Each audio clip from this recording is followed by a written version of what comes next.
کسی بھی وجہ سے حمل روکا جا رہا ہو، آپریشن کر کے عورت کی بچہ دانی نکال دینا یا مرد کے لیے نس بندی کر لینا تمام علماء کے نزدیک حرام ہے۔ یہ آخری مسئلہ بیان کر کے بیان ختم کرتا ہوں میں۔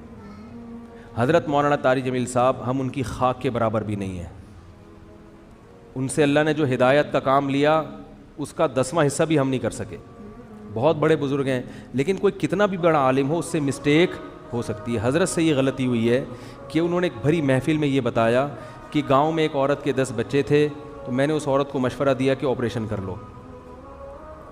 چونکہ یہ ایک نجی مجلس میں بات ہوتی تو پھر تو میری کیا اوقات ان کے سامنے کہ میں ان کو غلطی پر تنبیہ کروں، میری تو کوئی اوقات نہیں ہے۔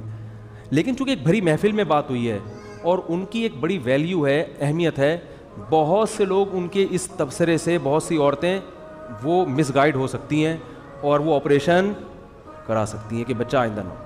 تو حضرت سے یہ خطا ہوئی ہے اور ہر آدمی سے ہو سکتی ہے خطا۔ ہمیں بات وہ لینی ہے جو اللہ اس کے رسول کی ہے۔ بات آئیے سمجھ میں؟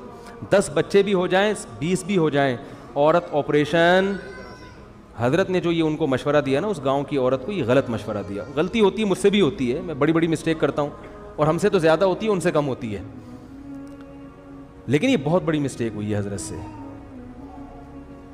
جو کہ ہر ایک سے ہو سکتی ہے، لیکن یہ غلط ہے، حرام ہے۔ 10 کیا 15 بچے بھی ہو جائیں، آپ حمل روکنے کے لیے آپریشن نہیں کر سکتے، نہ مرد نسبندی کر سکتا ہے۔ اس کی دلیل کیا ہے؟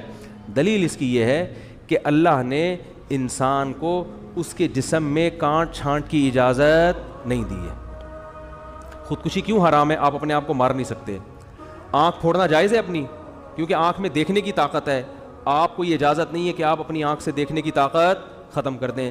کانوں میں اللہ نے سننے کی طاقت رکھی، آپ کان کی خودکشی نہیں کرا سکتے، یعنی جیسے اپنے آپ کو نہیں مار سکتے تو کسی عضو کو بھی نہیں مار سکتے آپ۔ بات آ رہی ہے سمجھ میں؟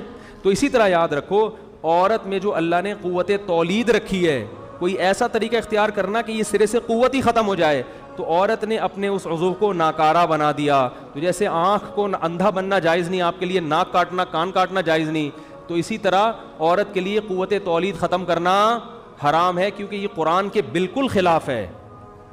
قرآن میں آتا ہے کہ شیطان نے یہ کہا کہ میں ان کو حکم دوں گا فَلَا يُغَيِّرُنَّ خَلْقَ اللَّهِ، اللہ یہ اتنے باغی ہو جائیں گے کہ تیری بنائی ہوئی تخلیق کو تبدیل کرنے شروع کر دیں گے۔ یہ یعنی تو نے جو جس ڈیزائن میں پیدا کیا ہوگا نا، اس تخلیق کو کیا کر دیں گے یہ۔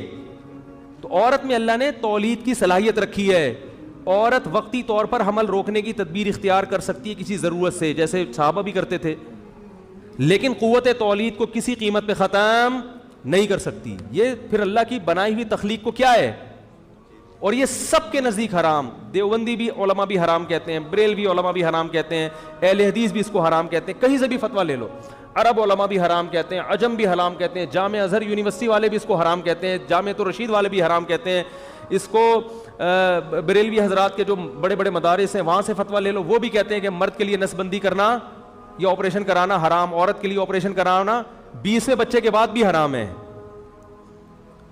کہیں بھی دنیا میں کسی بھی ادارے سے فتویٰ لے لو، سب کیا کہتے ہیں یہ کیا ہے، حرام ہے۔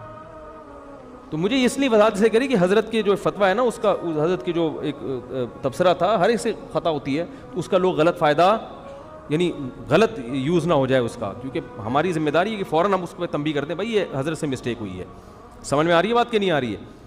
آگے ایک اور بات یہ بتا رہا ہوں میں کہ کسی بھی نیت سے جو آپریشن کرنا ہے وہ کیا ہے،